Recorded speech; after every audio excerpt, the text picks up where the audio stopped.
Peace and blessings, family. Peace and blessings.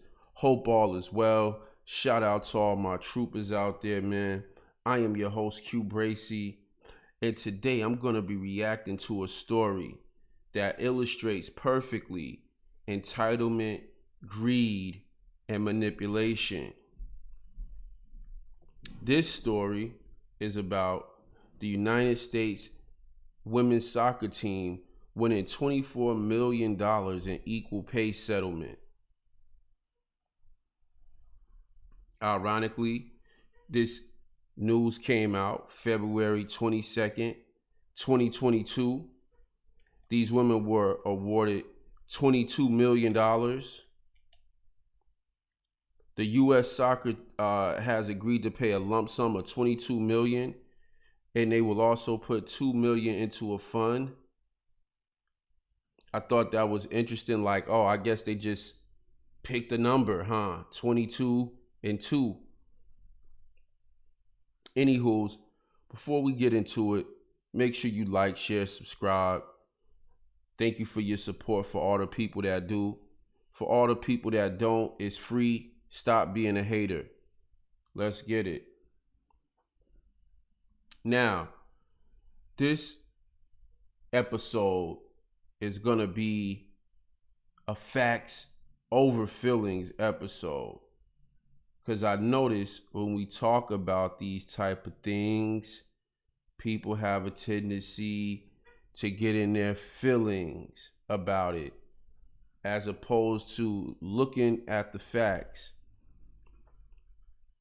So I want to start off by reading the article for the U.S. national women's soccer team. Let's go. The U.S. women's national soccer team has reached a proposed settlement in its class action equal pay lawsuit against the U.S. Soccer Federation. We are pleased to announce that, contingent on the negotiations of a new collective bargaining agreement, we will have solved our long-standing dispute over equal pay and proudly stand together in a shared commitment to advancing equality in soccer, both parties said in a joint statement on Tuesday. U.S. Soccer has agreed to pay a lump sum of $22 million in back pay to the players, ESPN reports, which will be distributed in a manner proposed by players approved by the court. The Federation will also put $2 million into a fund for the United States women's national team. Players' post-career goals and charitable efforts, with each player able to apply for up to $50,000. The Federation has also promised to provide an equal rate of pay between the men's and women's national senior teams in all friendlies and tournaments, including the World Cup. But getting to this day has not been easy, as the parties noted in their statement how the lawsuit started. The lengthy legal dispute dates back to a federal equal pay complaint filed by 5 high-profile members of the women's national team in 2016. They said each member of the women's team was paid thousands of dollars less than the men at nearly every level of competition. Here goes the manipulation. 28 players then sued U.S. Soccer in March 2019, alleging that female players were consistently paid less than their male counterparts despite superior performance on the field. Here goes more manipulation. These women are saying that their performance is superior to men. How do you measure that? How is that measured? You can't just say you had a superior performance. The best female basketball team in the WNBA would probably get blown out by 100 points to the worst NBA basketball team. And so, is your performance better? Sure, your performance can be better, but that doesn't mean, is your performance superior? It depends on how you look at that. do you factor in competition with performance? What's the measurements of performance? Pretty much. And we also know that people tend to watch men's sports more, and men bring in more money than women do, which is why they get paid. But anywho's, let's keep reading. The lawsuit came months after the U.S. men's soccer team failed to qualify for the World Cup in 2018, and just before the women's team went on to win its second consecutive tournament in 2019 to the crowd's celebratory chants of equal pay. So there goes their quote-unquote superior performance because the men didn't qualify and the women did in the World Cup. In May 2020, a federal judge dismissed women's claim that they were paid less for the same work, along with other key parts of the suit, pointing to differences in the structure of the men's and women's contract, which they had agreed to in collective bargaining. Now, I'm all for renegotiating contracts, but I'm also for upholding your end of the contract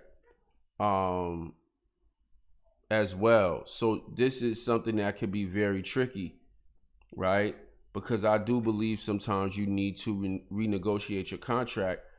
But at the end of the day, sometimes, for example, as a salesperson, as a person who's been in sales, a lot of salespeople choose to become managers. If you choose to become a manager, you take a big pay cut going from a salesperson to a manager, right? Especially if you're a good salesperson, you bringing in $80,000 to $100,000 a year in sales.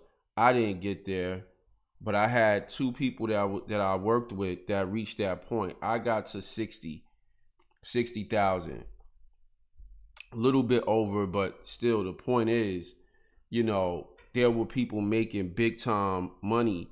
But when you start making that money, it comes with your time, and you might want to spend more time with your family, and the money's not guaranteed, and you want to have guaranteed money.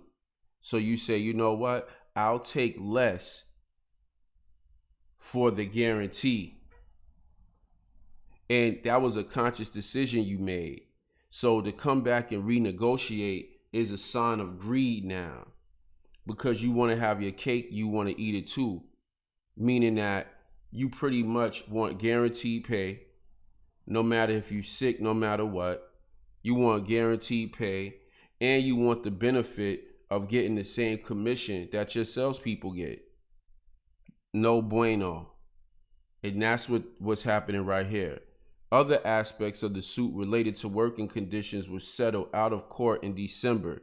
Several of the players filed an appeal on the equal pay claims in July 2021, saying the judge had not looked at the rates of pay and the fact that women had to win more often than men in order to receive bonuses.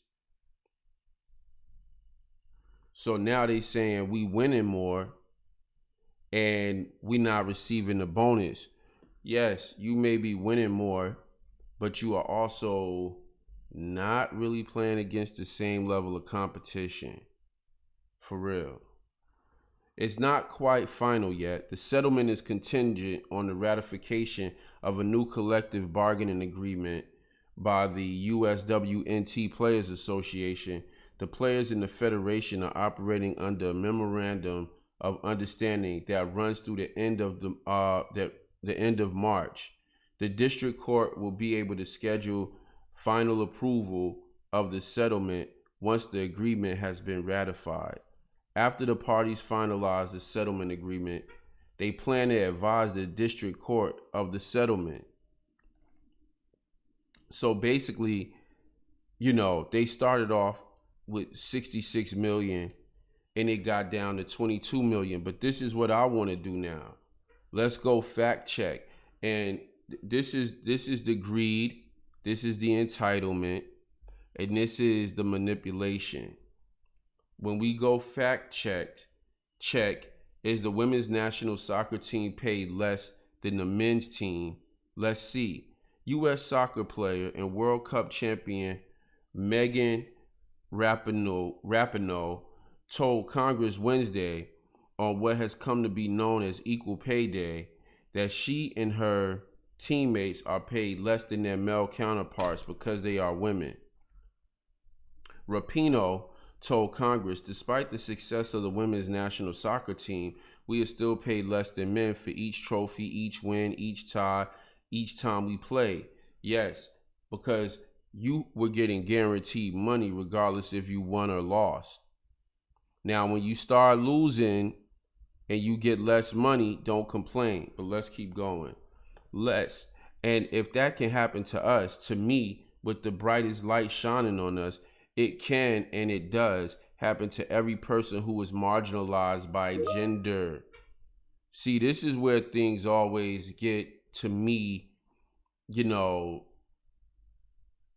gets, here's the manipulation. Is Rapinoe correct? Are female players on the U.S. national soccer team the victims of sex discrimination? This has been disproved so many times. So many people have said that there's no such thing, right? But we keep having these same issues pop up over and over again. And here's the real question. Because we have an issue in America. We have an issue of understanding money. As a former business owner, one of the things that I found very interesting about running a business was how many people treated you like you were rich. Now, are there benefits to that? Yes, because when you have money, a lot of times if you say jump, people say how high. Are there downfalls to that? Absolutely, because people think that money is falling off trees. People think that you got it, and a lot of people want to count your money. They want to count it, right? And this is what's going on. And this is what happens. These are first world problems. And we know who the main consumers are. And we just keep seeing this transfer of wealth. The men's basketball team, those men pay for the WNBA. That's a transfer of wealth. This is not something they built on their own. This is something that the men are helping them build.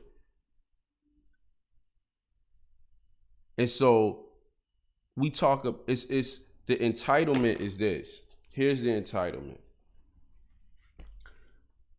I'm one of those type of guys. I'm a very down to earth, live off as least as possible type of guy. So for Christmas, my father gave me a 96 Toyota Camry. Okay? He didn't have to give me anything for Christmas. Some people don't even know their father. He gave me a 96 Toyota Camry, and there was barely any oil in the car. The car had issues. What I do? I'm like, I got a bucket. I'm going to fix it up. I'm going to take this little bit and I'm going to make it stretch because I know I'm working with the laws of nature. See, when people are greedy, there's never enough. They always want more. So now I'm bringing the car back to life. Everything is good. There's no problems. But this is what entitled people do. You give them something and then they still say they marginalized after you gave them something. Let's keep reading on the fact check. Despite the success of the women's national soccer team, we are still paid less than men for each trophy, each win. We already heard us say that before. Mostly false or misleading, significant errors of omission, mostly make-believe. A federal court in California ruled last year that the United States Soccer Federation pay structure for the men's and women's national team is not discriminatory. Rapinoe and her teammates had sued the Federation for alleged violations of the Equal Pay Act of 1963 and the Title VII of the Civil Rights Act of 1964, seeking more than $6 million in damages from the USSF. Judge R. Gary Klausner of the U.S. District Court for the Central District of California held that the USSF did not commit wage discrimination and dismissed the plaintiff's claims of pay discrimination under both statutes because USSF in fact paid the women's team more than the men's team on both a cumulative and per game basis. The women's national team earned approximately $24 million overall and approximately $220,774 per game, while the men's national team earned approximately $18 million overall, $212,639 per game. Moreover, the highest paid male players earned less per game than the 4 female class representatives in the lawsuit. So when we talk about being marginalized by gender, who's truly being marginalized here? Despite earning more in total compensation than their male counterparts, the female players argued that the collective bargaining agreement for the men's team violated equal pay laws because it provided smaller bonuses for friendlies, World Cup related matches, and other tournaments than the men's CBA provided. Looking at the CBA in totality, however, Judge Klausner noted that the women's agreement was more generous than the men's agreement in other ways, including provisions for guaranteed annual salary and severance pay benefits.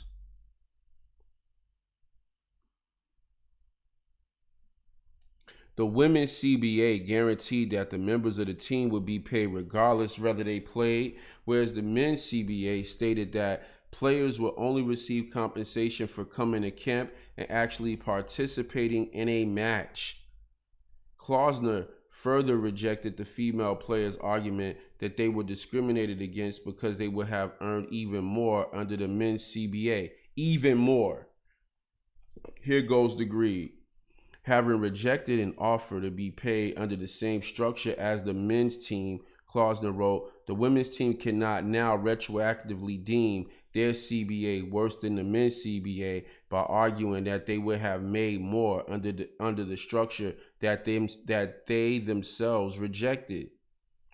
They negotiated this contract. So can somebody please tell me? And this is where we get to the point where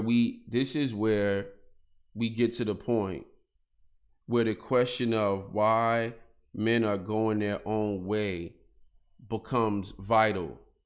Men going their own way becomes vital because at every turn we see that the government continues to make provisions for entitled and greedy individuals. How is it that these women are able to get $22 million, which is really not a lot of money, but still, how are they able to get that much money? Who did that? You know, they agreed to something. They complaining about it. They were already doing better than the men. Come on, it's crazy.